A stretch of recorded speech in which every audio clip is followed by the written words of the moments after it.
მოგესალმებით.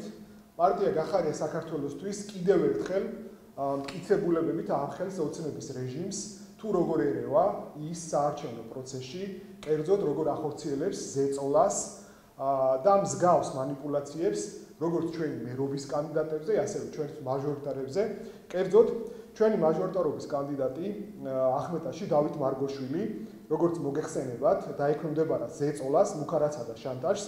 თითქოს ესე ფიქრობდა ოცნება და დაექვემდებარებოდა, მაგრამ ის არ დაკვა მათ ნებას და შესაბამისად მათ გაათავისუფლეს დავით მარგოშვილის სამსახურიდან. ჩემს ხელთ არის განცხადება, რომლითაც მარგოშვილმა მიმართა საქართველოს პროკურატურას, უკვე ერთ კვირაზე მეტია, მაგრამ არანაირი რეაგირება გარდა იმისა, რომ გადაამისამართეს მარგოშვილის საქმე შინაგან საქმეთა სამინისტროში და რაც უფრო შესაძლოა აბსურდულად მოგეჩვენოთ ასევე რეგიონალური განვითარების სამინისტროში, ეს პირდაპირ მიანიშნებს იმაზე, რომ ის ჩვენება, რაც პროკურატურაში უნდა მიცეს მარგოშვილმა, კერძოდ მასზე გახორციელებული ზეწოლა მუქარა, რომელსაც ახორციელებდა ოცნების მოქმედი დეპუტატი, ასევე მოქმედი გუბერნატორი და ახმეტის მერობის კანდიდატი ფაქტობრივად დატოვეს რეაგირების გარეშე, რაც კიდევ ერთხელ მეტყველებს იმაზე,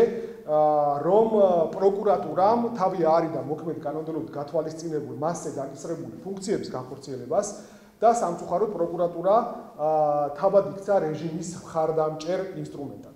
მიტაცებული სახელმწიფო ინსტიტუტები კვლავ ოცნების ხელისუფლების ინტერესებს ემსახურებიან და არა მოქალაქის თავისუფალ არჩევანს. 2024 წლის არჩევნების შემდეგ ოცნება კიდევ უფრო დაამძიმა საარჩევნო გარემო, შეცვალა რა კანონმდებლობა და სრულად მოირგო საკუთარ პარტიულ მიზნებზე. სწორედ ამიტომ მიმდინარე წლის 23 სექტემბერს ჩვენმა პარტიამ გახარია საქართველოსთვის მიმართა ცენტრალურ საარჩევნო კომისიას და მოითხოვა, რომ არჩევნების დასრულებისთანავე თითოეული ამორჩეველს ჰქონდეს შესაძლებლობა გადაამოწმოს საკუთარი მონაცემები, ფიქსირდება თუ არა მისი მონაწილეობა არჩევნებში და რომელ უბანზე. აისახა მისი ხმა.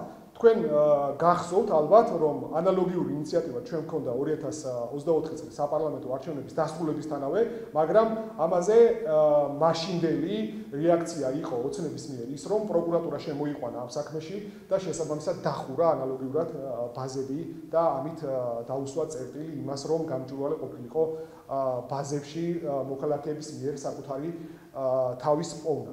სამწუხაროდ ვერ დავმალავთ ასევე რეაქციას იმ ფაქტზეც, რომ ბოიკოტში მყოფი ოპოზიციური პარტიები პირდაპირ თუ ირიბად ხელს უწყობენ ოცნების არჩევნებში, ესე ვთქვათ, გაყალბების პროცესს.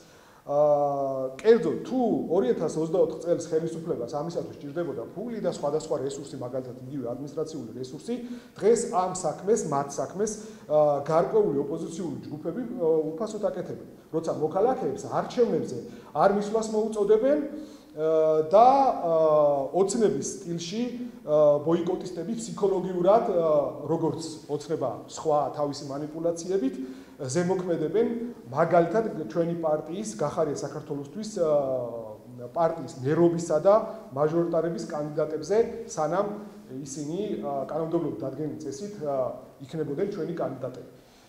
ამიტომ ჩვენ კიდევ ერთხელ ვაცხადებთ, რომ ამორჩეველი ზოგადად არავის საკუთრება არ არის, ჩვენ ამ შეურაცხყოფას რა თქმა უნდა ვერ მივაკლებთ ჩვენ თანამოქალაქეებს. ჩვენი პარტია არ დაუთმობს ოცნებას არანაირად ხელისუფლებას არც ერთ დონეზე, ამიტომაც მონაწილეობთ ჩვენ ამ არჩევნებში, ვინაიდან ჩვენი თანამოქალაქეები არ დარჩეს ოცნებასთან მარტო. დიდი მადლობა.